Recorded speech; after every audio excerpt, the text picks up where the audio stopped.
the exchange that Caitlin Clark had with the referee, whose name I've learned, or at least reportedly, is Michael Price. Michael Price. And I don't know all that was said, but if he said something highly inappropriate, which it appears he did, Michael Price needs to pay a price for his actions.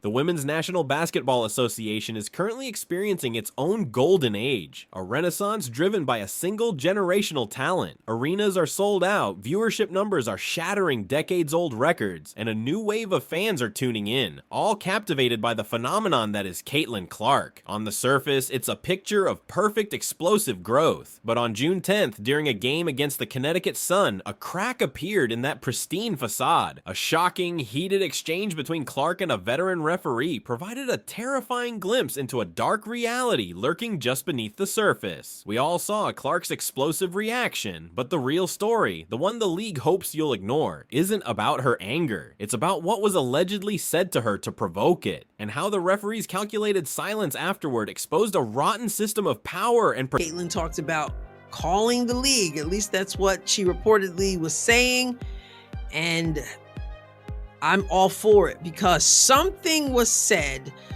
that took Caitlin to another level. She was already upset, but you could see the moment when she went to another level. Let's travel back to that exact moment and dissect it piece by piece, because the devil is truly in the details. The Indiana Fever were in a tight battle with the Sun, and the atmosphere was tense. Caitlin Clark approached referee Michael Price to discuss a procedural issue. The Connecticut team wanted to challenge a call, but they had waited too long. The ball was already back in play. Clark, known for her high basketball IQ, was simply explaining the rule. Initial footage shows a standard player-referee interaction. She is calm, her body language is respectful, and she is speaking with the measured tone of a professional making a logical point. Then something changes. In a fraction of a second, the entire dynamic shifts. You can see it in her eyes first, a flash of disbelief, followed by pure, unadulterated rage. Her face, moments ago composed, contorts. The conversation is over. She stabs a finger in Price's direction, her movements becoming sharp and aggressive. The fury is so palpable that her own coaches have to physically intervene, grabbing her by the arms to hold her back as she advances. Hey, Caitlin Clark responded to him.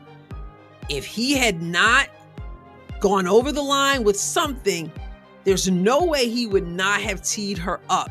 Everybody wants to tee up Caitlin Clark. We know other people get away with stuff. If Caitlin Clark so much as bounces the ball too hard or bounces it off the stanchion, all of a sudden she's disrespecting the game, or she hits the stanchion and she's disrespecting the game. But so they're definitely not trying to avoid giving her a technical. But interestingly, with her reaction, which was quite animated, no technical foul, which tells me, dude done said something he ain't got no business saying. Excuse the ebonics. This is not the behavior of a player merely disagreeing with an official's interpretation of a rule. This is the raw, visceral reaction of someone who has just been targeted with a comment that crossed a fundamental line. As she's being pulled away, you can see her mouth the words that would become the smoking gun in this entire affair. She's going to call the league. This isn't a threat about a bad foul call. This is a promise of escalation, the kind you make when an interaction has veered from professional to deeply personal. The question that hangs in the air, the one that the league seems terrified to answer, is what could a referee say to provoke such an immediate and extreme response? Was it a dismissive, sexist remark, a belittling comment about her status as a rookie, or something even more sinister and personal? We may never know the exact words, but her reaction tells us it was far outside the acceptable bounds of the game. And yet the most damning piece of evidence wasn't what was said or done in that heated moment. It was the chilling, calculated silence of the whistle that followed. Here's what we know about the ref Caitlin Clark argued with. So this says he's known by Mercury fans. At first I thought, that might explain it, with the Mercury, trying to troll the Fever concerning DeWanna Bonner, but it doesn't sound like that from this. He's not known favorably, according to this. Price has been a ref in the league for several years, and there are plenty of fan conversations on old WNBA-related forums in which Mercury supporters insist he has a grudge against the team, and especially against Diana Taurasi, who retired ahead of the beginning of this season. He's been officiating in the WNBA for several years. It's not immediately clear how long Price has been reffing in the league, but Swish Appeal referenced Price back in 2013.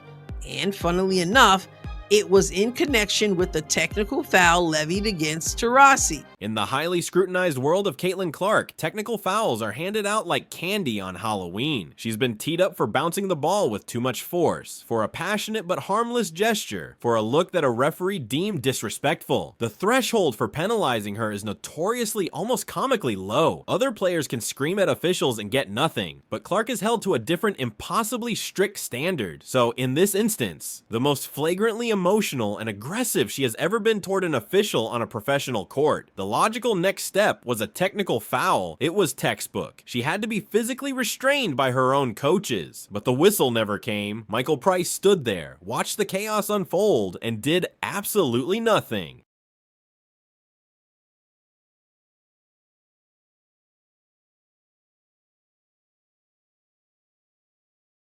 This inaction was not an act of kindness or de-escalation. It was a cold, calculated move by a man who knew he was cornered. In today's hyper-mediated sports world, a technical foul of that magnitude given to the league's biggest star would have triggered an automatic and intense review. Every angle would be analyzed in super slow motion. Media outlets would hire professional lip readers to decipher every word he said. The audio from the court would be scrutinized. Price understood this perfectly. He knew that if he penalized her, he would be putting his own conduct under a microscope, and whatever he had said to her would inevitably be exposed to the world. His decision to swallow his whistle was an admission of guilt. He chose to absorb her public display of rage, rather than risk an investigation into its cause. The silence of his whistle was a confession, screaming louder than any argument ever could that he had crossed a line and was now desperately trying to cover his tracks.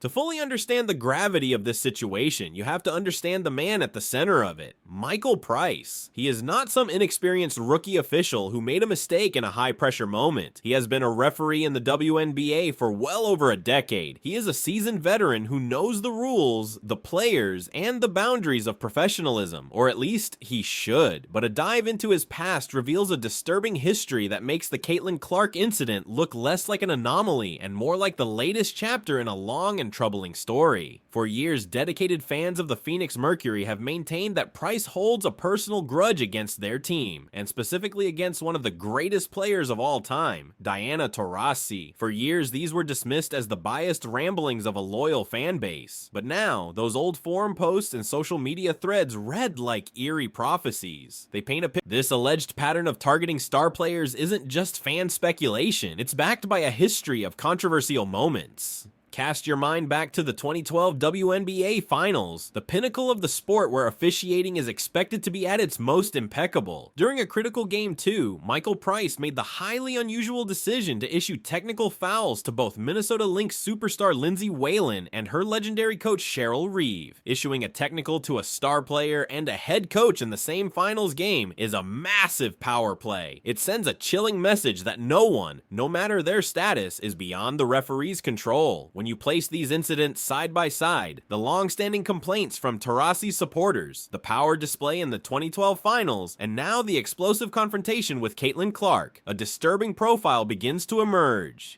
While it's easy to focus on the actions of one man, Michael Price is merely a symptom of a much larger disease festering within the WNBA's leadership. The real problem is the system of silence and complicity that allows such behavior to continue unchecked. Under the leadership of Commissioner Kathy Engelbert, the league has publicly projected an image of growth and progress while privately ignoring a growing cancer in its officiating. The hypocrisy is stunning. The league has a well-established history of fining its players thousands of dollars for any public criticism of the referees. They are, in effect, silenced with financial penalties, forced to accept bad calls and questionable conduct without recourse. This creates a one-sided power dynamic where the players are muzzled, while the officials. The ultimate irony in all of this is that the target of of this latest controversy is the very person responsible for the WNBA's current boom. Caitlin Clark is not just another player, she is a cultural and economic engine. Her presence has led to unprecedented ticket sales, with teams moving their games to larger NBA arenas just to accommodate the demand. Her TV ratings are astronomical, bringing millions of dollars in media rights and sponsorships into the league. She is, without exaggeration, the golden goose. And how does the WNBA thank her for this incredible infusion of life? By allowing her to be subjected to treatment so unprofessional that it drives her to a public meltdown, and then doing nothing about it. It is a spectacular and baffling act of organizational self-sabotage. They have been handed a generational talent. This incident has ripped the curtain away from the unspoken power dynamic that governs professional sports. A referee holds a player's fate in their hands. They can influence the outcome of a game, impact a player's statistics, and with a few quick whistles, eject them from their place of work. When you add the potential for personal, targeted, and inappropriate comments to that already imbalanced equation, the situation becomes dangerously toxic. One has to wonder about Price's mindset. Is there a resentment of the new generation of stars? Is this an old school official trying to put the rookie in her place? Targeting the league's most famous newcomer is a classic power move. It's a way of declaring, your fame means nothing here. On this court, I am the one with the power. By refusing to hold Price accountable, the WNBA is co-signing that toxic message, reinforcing a broken culture where authority figures are shielded from the consequences of their actions.